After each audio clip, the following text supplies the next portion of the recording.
Hello everyone. पिछले videos में हम देख चुके हैं कि किस टाइप के question mental ability test, reasoning और मैथमेटिक्स में क्वेश्चन आते हैं, उनको किस तरीके से हम सॉल्व करेंगे, क्योंकि वही क्वेश्चन सबसे टाइम टेकिंग क्वेश्चंस होते हैं। इसलिए उनको मैंने अलग अलग वीडियोज़ में कवर किया है।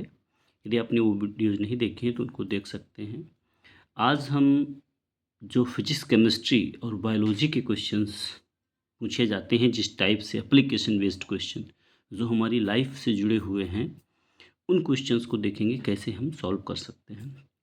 कुछ क्वेश्चंस हमने लिए हैं, तो चलिए उनको देखते हैं किस तरीके से हम हल करेंगे। पहला क्वेश्चन है, study the diagram carefully and choose the correct combination. कुछ यहाँ पे डायग्राम्स दिए गए हैं हमारे सामने। जैसे फर्स्ट डायग्राम है, उसमें दिखाया जा रहा है कि वेव मोशन इधर जा रही है और वाइब्रेशन यहाँ पे हो रहा है। यहाँ पे एक रोप बंधी हुई है और उसमें जो वाइब्रेशंस दिखाए गए हैं। तीसरा यहाँ पे दिखाया गया कि वेव आगे जा रही है और वाइब्रेशन भी उसी डायरेक्शन में हो रहे हैं। और फोर्थ फिगर में ये स्प्रिंग दिखाई गई है।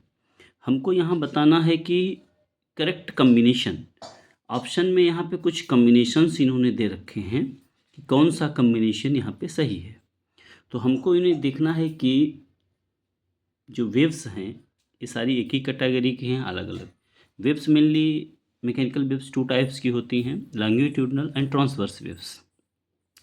तो ट्रांसवर्स वेव्स वो होती हैं जो परपेंडिकुलर वाइब्रेशन करती हैं to the propagation of wave, और जो लॉन्गिट्यूडनल होती हैं वो उसी डायरेक्शन, सेम डायरेक्शन में वाइब्रेशन उसके पार्टिकल्स करते हैं मीडियम के, जिस डायरेक्शन में वेव जा रही है। तो यहाँ पे ये परपेंडिकुलर वाइब्रेशन हो रहा है, इसमें भी परपेंडिकुलर, और इन दोनों में, इसमें तो लिख ही दिया लॉन्गिट्यूडनल वेव है, तो ये दोनों सेम कैटेगरी में है, 3, 4 और 1 एंड 2 फर्स्ट कैटेगरी में है। तो इसमें से जो ऑप्शन हमारा सही होगा कि 1 एंड 2 एंड 3 एंड 4, तो option A is correct on option 1 and 2 transverse waves and 3 and 4 longitudinal waves. Next question देखते हैं। अगला है, among the following factors given below which causes drag while swimming. जब स्विमिंग कोई भी करता है तो किसकी वजह से वहाँ पे ड्रैग होता है, यानी कि वो पानी जो है उसको रोकने का प्रयास करता है। तो पहला है बॉडी पोजीशन, दूसरा है turbulence on the water surface, all of the above, none of this. तो बॉडी पोजीशन की किस तरीके से आप तैर रहे हैं इस पे भी डिपेंड करेगा, और turbulence on the water surface, दोनों मैटर करेंगे। तो इसका ऑप्शन जो है ऑल ऑफ द एबव, ये वाला सही है। नेक्स्ट क्वेश्चन देखते हैं। Almost all field games player bear spikes shoes. जितने खिलाड़ी होते हैं वो स्पाइक शूज पहनते हैं। Why do shoes have variety of spikes forms and sizes. उनमें जो स्पाइक्स नीचे निकले रहते हैं उनका काम क्या है और डिफरेंट साइज के क्यों होती हैं, इसके पीछे क्या है। यहाँ पे कुछ ऑप्शंस दिए गए हैं। To increase pressure on the ground, pressure बढ़ाने के लिए नहीं, प्रेशर का कोई यहाँ रोल नहीं है, मीनिंग नहीं है। Increase weight of the player, इसका भी कोई मीनिंग नहीं है, वेट क्यों बढ़ाएंगे। To increase the frictional force between the shoe and ground, to decrease stability of the player. देखिए सीधा है कि कोई भी जूता या शूज़ हम पहनते हैं नॉर्मल भी, तो उसमें नीचे जो है डिज़ाइंस बनी रहती हैं डिफरेंट टाइप्स की। वो क्या करती हैं, वो फ्रिक्शनल फोर्स को बढ़ा देती हैं।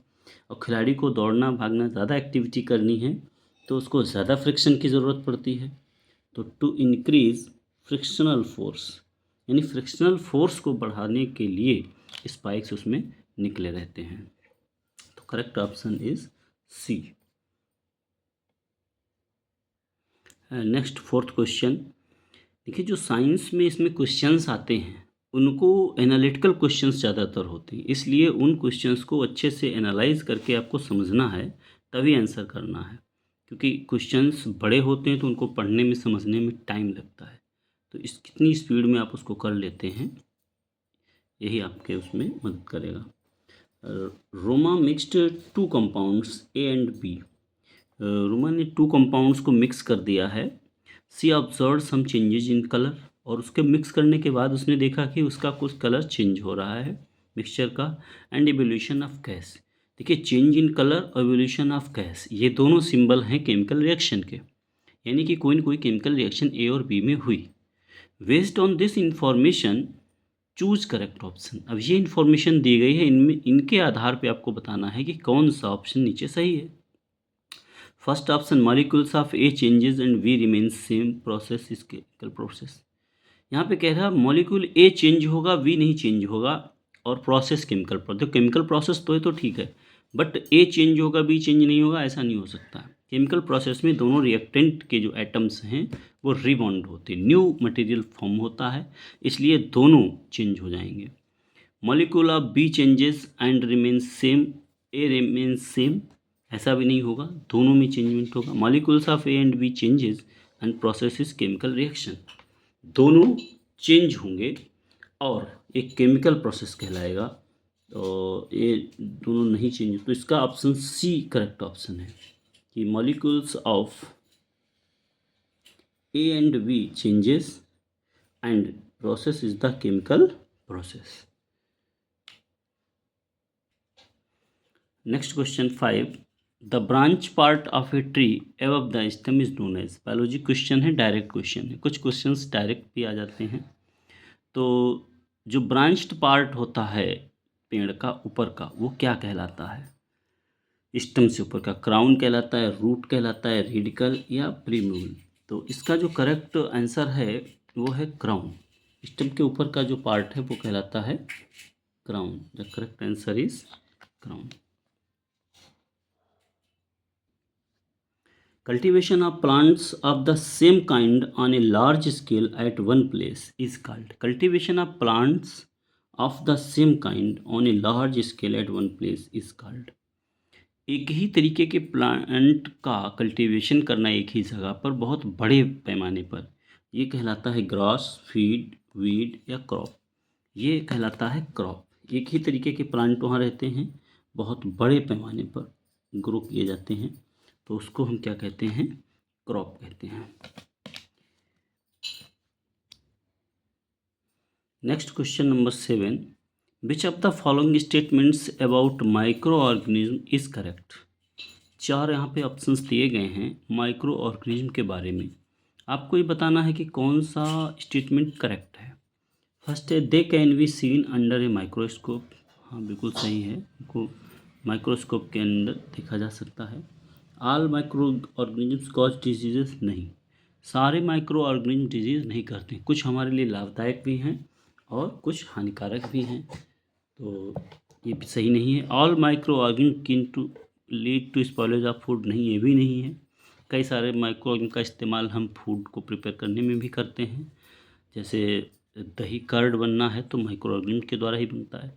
All pathogens are micro organism, ये भी ज़रूरी नहीं है। तो इसका जो ऑप्शन है वो first option is the correct option. उनको हम अंडर माइक्रोस्कोप देख सकते हैं।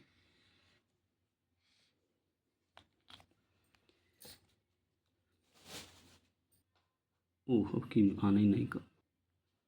Sujoy tested some household substances with the litmus paper. Only one of them had a different color from the rest in litmus test. Can you identify the substance?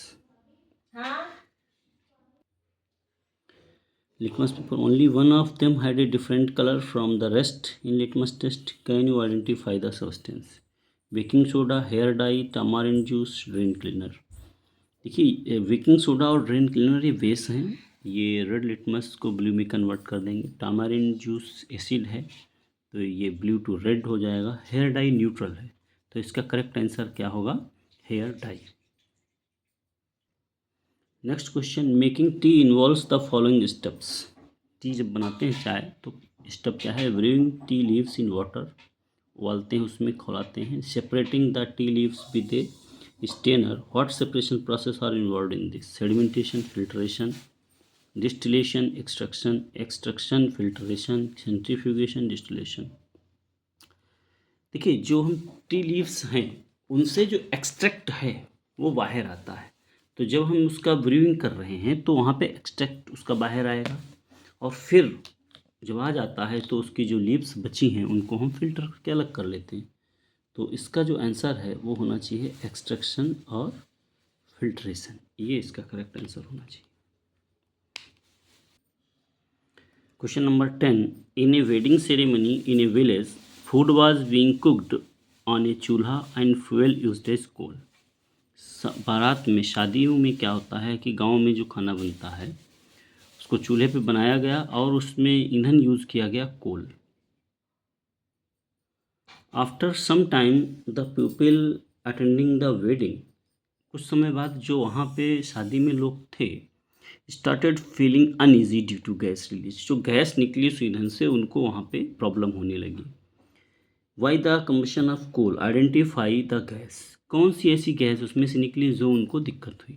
Carbon dioxide, sulphur dioxide, carbon monoxide, nitrogen dioxide. देखिए, वैसे तो जब कोल burn किया जाएगा तो उसमें से carbon dioxide भी निकलेगी और कार्बन मोनोऑक्साइड भी निकलेगी, लेकिन जो उन प्रॉब्लमेटिक गैस है यानी कि पॉइजनस गैस है वो है कार्बन मोनोऑक्साइड। तो यहाँ पे क्वेश्चन जो डिमांड कर रहा है कि वहाँ पे लोगों को दिक्कत हुई, तो वो जो प्रॉब्लम क्रिएट हुई वो कार्बन मोनोऑक्साइड की वजह से हुई, इसलिए करेक्ट आंसर इसका कार्बन मोनोऑक्साइड होगा। Question number 11, observe the following list showing constituents of petroleum and their uses, find the correct combination। कुछ यहाँ पे पेट्रोलियम के कंस्टिट्यूएंट दिए गए हैं और उनका यूज़ दिया गया है, हमको इसमें से करेक्ट कॉम्बिनेशन को चूज करना है। जैसे पेट्रोल, फ्यूल फॉर व्हीकल, हाँ ठीक है, पेट्रोल का इस्तेमाल हम व्हीकल्स में करते हैं। Kerosene, fuel for stove. Vitamin paints, देखिए विटामिन तो गलत है, विटामिन पेंट में नहीं होता, इसको सड़क बनाने में यूज़ किया जाता है। एलपीजी, एविएशन, सॉरी यहाँ पे जो ऑप्शन चूज करना है वो इनकरेक्ट ऑप्शन चूज करना है, करेक्ट नहीं, इनकरेक्ट। तो ये ध्यान रखना है, यहाँ पे जब इस तरीके क्वेश्चन हो इनकरेक्ट करेक्ट हो, इसको बहुत सावधानी से करना, क्योंकि इसमें मिस्टेक होने का बहुत चांस रहता है। तो इनकरेक्ट में एक तो विटामिन हो गया, यानी कि विटामिन पेंट्स में नहीं इस्तेमाल होता है, तो विटामिन मतलब थर्ड ऑप्शन, तो थर्ड इनमें नहीं है, मतलब ये दोनों नहीं हो सकते। अब ओनली 3 या 2 एंड 3। एलपीजी एविएशन में इसका इस्तेमाल होता है, और विटामिन भी हो सकता है, और केरोसिन का भी एविएशन में काफ़ी इस्तेमाल होता है।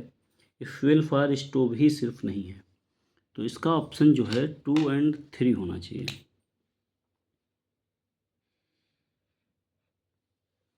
Option 2 and 3।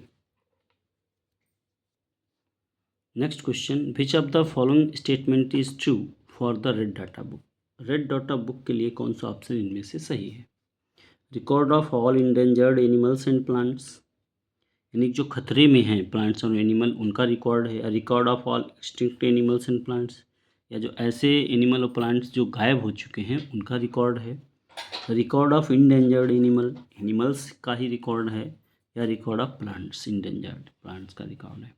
देखिए, रेड का मतलब ही होता है कि ये डेंजर यानी खतरा, तो रेड डाटा बुक यानी कि जो इंडेंजर्ड हैं उनकी बात की गई है, और ये not only animals but plants also, इसमें प्लांट और एनिमल दोनों के जो डेंजर्ड स्पीसीज़ हैं, इंडेंजर्ड, उनके लिए ये बात की गई है। तो इसका ऑप्शन होगा A, animals and plants, this is the correct answer.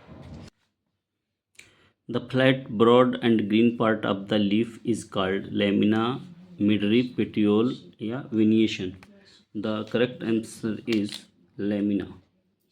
इसका जो करेक्ट आंसर है वो क्या है? लैमिना है। Next, in case of sprint runners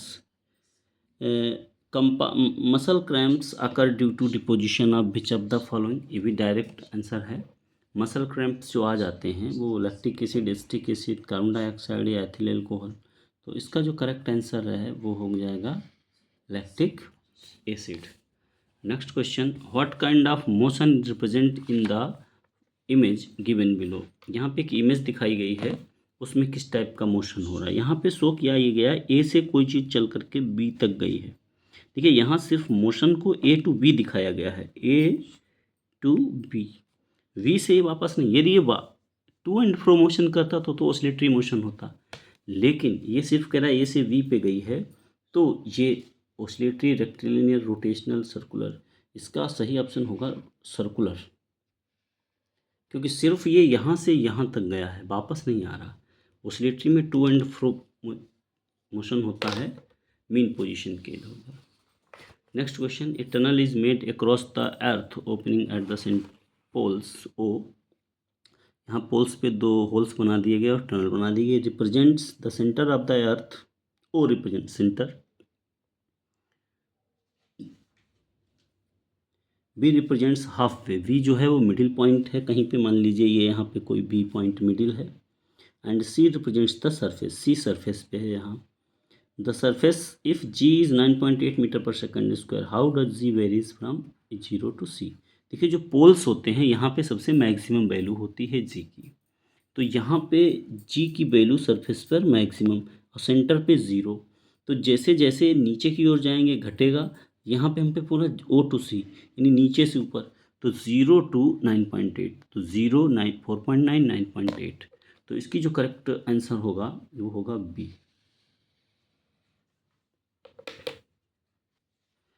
Mamata went to a gift shop and saw an iron statue which she liked but was reluctant to buy it due to the tending of iron to rust। ये उसमें rust लग जाएगा इसलिए उसको नहीं खरीद रही। Which process according to you should be done to prevent this chemical process, किस प्रोसेस के द्वारा उसको हम रोक सकते हैं। तो न्यूट्रलाइजेशन, गैल्वेनाइजेशन, क्रिस्टलाइजेशन या एमलगमेशन। तो सही प्रोसेस है गैल्वेनाइजेशन, कि जिंक की हम परत चढ़ा देते हैं, layer of zinc on iron, तो वो रस्ट नहीं लगती है उसमें। Next question, the compound which enables plants to synthesize food by photosynthesis is, the correct option is chlorophyll, leucoplast, chromoplast, chloroplast। तो इसका जो है chloroplast is the right answer। In spite of both living organism, a fish cannot live out of water while a camel cannot live in water। मतलब fish को हम बाहर नहीं जिंदा रख सकते हैं और कैमल को पानी में जिंदा नहीं रह सकते। This is because they get use to live a particular habitat, वो किसी पर्टिकुलर जगह पे रह रहे हैं। तो इस फिनोमेना को हम क्या कहते हैं, फोटोपेरियोडिज्म, एडॉप्टेशन, सिंक्रोनाइजेशन या डार्विनिज्म। ये कहलाता है एडॉप्टेशन, कि जहाँ पे उन्होंने अडॉप्ट कर लिया अपने आप को, तो वहीं पे वो रह सकते हैं जिसके अकॉर्डिंग उन्होंने अपने आप को अडॉप्ट कर लिया है। Given below is a velocity time graph from the observation, from the graph choose the correct option। यहाँ पे दो ग्राफ दिखाए गए हैं, वेलोसिटी टाइम ग्राफ है, एक ए ग्राफ है और एक बी ग्राफ है। तो वी ग्राफ का देख सकते हैं स्लोप कम है और इसका स्लोप ज़्यादा। स्लोप कम है इसकी स्पीड कम है और इसकी स्पीड ज़्यादा है। जब इसकी स्पीड ज़्यादा है, वेलोसिटी ज़्यादा है, तो इसका एक्सीलरेशन भी ज़्यादा होगा, तो ए का एक्सीलरेशन बी से ज़्यादा होगा।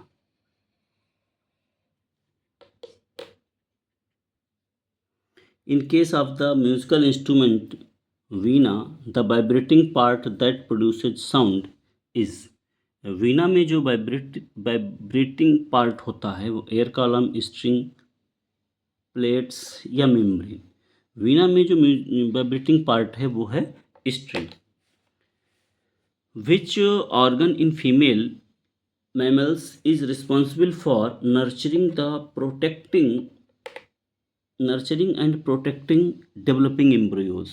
कौन उसको पोषण देता है और प्रोटेक्ट करता है?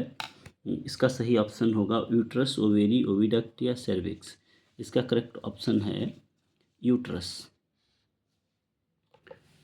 Next question, in an experiment water is added to food item to make a paste. एक फूड आइटम में वाटर मिला करके पेस्ट बना लिया गया।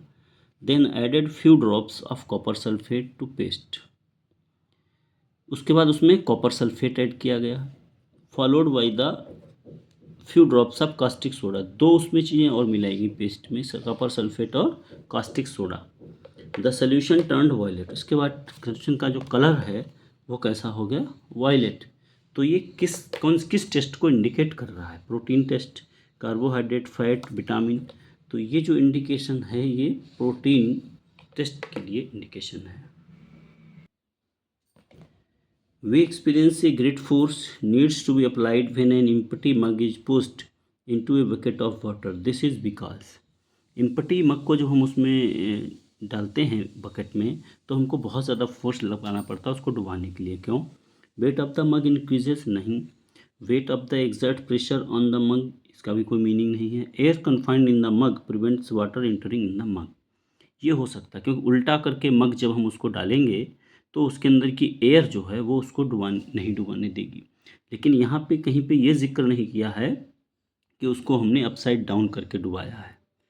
यहाँ पे जो सही आंसर होना चाहिए मेरे हिसाब से, upthrust force is exerted by water. यदि सीधा मग डुबा रहे हो तो नीचे से उसके वॉल्यूम, जितना उसका वॉल्यूम है उतना ही उसके बराबर जो है नीचे से फोर्स लगेगा, उस पर अपथ्रस्ट फोर्स लगेगा। The forces 1 and 2 acting on the block, और एक फोर्स ऊपर से लग रहा है, एक फोर्स नीचे से लग रहा है। कौन ये फोर्स कौन कौन से हो सकते हैं? Frictional force and gravitational force and frictional force. नीचे की ओर जो लग रहा है वो ग्रेविटेशनल फोर्स, और ऊपर तो फ्रिक्शनल नहीं हो सकता, फ्रिक्शन मोशन होगा तभी लगेगा। फ्रिक्शनल एंड ग्रेविटेशनल फोर्स नहीं, फ्रिक्शनल एंड रिएक्शन फोर्स नहीं, ग्रेविटेशनल एंड रिएक्शन फोर्स ऊपर की ओर लगता है और ग्रेविटेशनल फोर्स नीचे की ओर लगता है। तो इसका ये ऑप्शन सही होगा। Next question number 26, mixture and type. यहाँ पे कुछ मिक्सचर्स दिए गए हैं और यहाँ टाइप दिया गया, उसको करेक्ट मैचिंग करके हमको बतानी है। तो कोका कोला क्या है इसमें, हेट्रोजीनियस, होमोजीनियस। कोका कोला जो है वो हमारा होमोजीनियस है, मतलब ये हो सकता है या ये। और कोका कोला में क्या होता है, सॉलिड लिक्विड या फिर सॉलिड लिक्विड गैस, गैस भी होती है सॉलिड लिक्विड भी होता है। तो पहले का जो कोका कोला है वो हमारा इसमें हो जाएगा। बूंदी रायता हेट्रोजीनियस, इसमें कई प्रकार के उसमें रहते हैं मिक्स्ड, और कहीं पे किसी की डेंसिटी ज़्यादा, कहीं तो हेट्रोजीनियस ही है। तो ये लिक्विड सॉलिड लिक्विड गैस इसमें नहीं होती है, तो इसमें सिर्फ सॉलिड और लिक्विड रहता है, तो इसका ये ऑप्शन हो जाएगा। तो फर्स्ट का थर्ड, टू का four, first third two four, 3 second. Sugar syrup homogeneous है, सॉलिड लिक्विड है, ठीक है। स्मोग सॉलिड लिक्विड गैस, हाँ। तो इसका जो करेक्ट ऑप्शन होगा, आंसर होगा, वो होगा first third, D option is the correct answer. तो स्मोग हमारा हो जाएगा इसमें, और शुगर सिरप हो जाएगा ये। विच of the following is required for blood clotting, blood clotting के लिए कौन सा विटामिन जिम्मेदार है, ए, बी, के, ई। ये डायरेक्ट क्वेश्चन है, K, vitamin K responsible for blood clotting. What happens to the particles of a substance when it is heated, जब किसी सब्सटेंस को हीट करते हैं तो उसके पार्टिकल्स में क्या इफेक्ट शो होता है। The particles slow down and come closer, नहीं, पार्टिकल्स फास्ट होते हैं गर्म करने पे। The particle speed up and spread apart, yes. The particle change their shape, नहीं। The particle change their chemical composition, नहीं। वो क्या करेंगे, स्पीड अप हो जाएंगे, जब भी उनको हीट किया जाएगा तो स्पीड अप होंगे और उनका वॉल्यूम बढ़ेगा, यानी वो दूर दूर भागेंगे। When baking soda and vinegar are mixed, the gas evolved is X and the solution contains a chemical Y. Can you identify X and nature of Y? यहाँ पे कह रहा है बेकिंग सोडा और विनेगर। बेकिंग सोडा जो आपका होता है वो होता है NaHCO3 प्लस विनेगर CH3COOH। ये दोनों जब रिएक्शन करेंगे तो हमारा बनेगा sodium acetate CH3COO plus CO2, carbon dioxide gas निकलेगी और एक साल्ट बनेगा। ये हमारा क्या है, एक साल्ट है। तो हमारा इस हिसाब से करेक्ट आंसर क्या हो जाएगा? Carbon dioxide a salt, hydrogen a salt, carbon dioxide base, base नहीं। यहाँ पे जो करेक्ट आंसर होगा वो कार्बन डाइऑक्साइड और साल्ट। ये pressure cooker helps to cook food faster. Pressure cooker में जल्दी खाना बन जाता है। Which of the following statements about a pressure cooker is true? क्या सही है? Temperature inside the cooker is 70 degree, नहीं। The boiling point of water decreases, ऐसा भी नहीं। The pressure inside the cooker decreases, नहीं। The increased pressure inside the cooker increases the temperature. Pressure बढ़ जाता है उसके अंदर, इसीलिए उसका नाम ही रखा गया प्रेशर कुकर।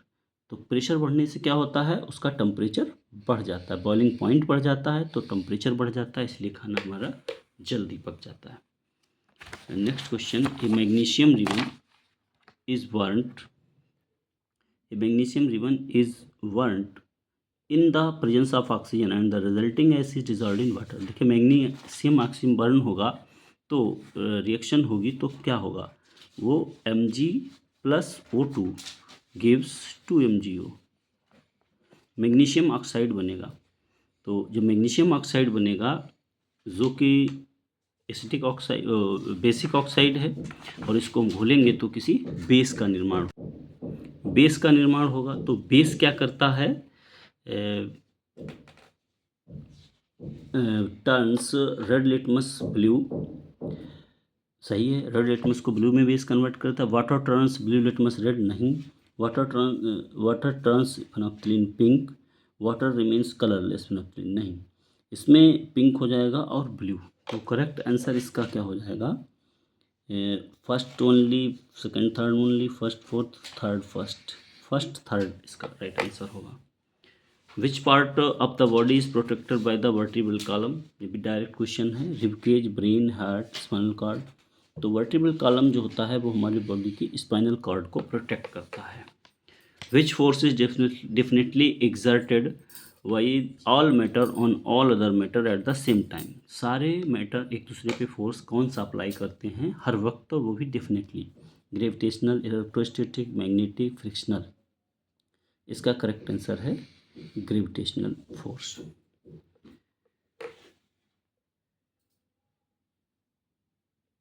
आशा करता हूँ ये क्वेश्चंस आपके प्रिपरेशन में हेल्प करेंगे, और यदि आप चैनल पर नए हैं तो चैनल को सब्सक्राइब और लाइक करें, और वीडियो को शेयर करें अन्य स्टूडेंट्स तक जो प्रिपरेशन कर रहे हैं डिस्ट्रिक्ट लेवल के लिए।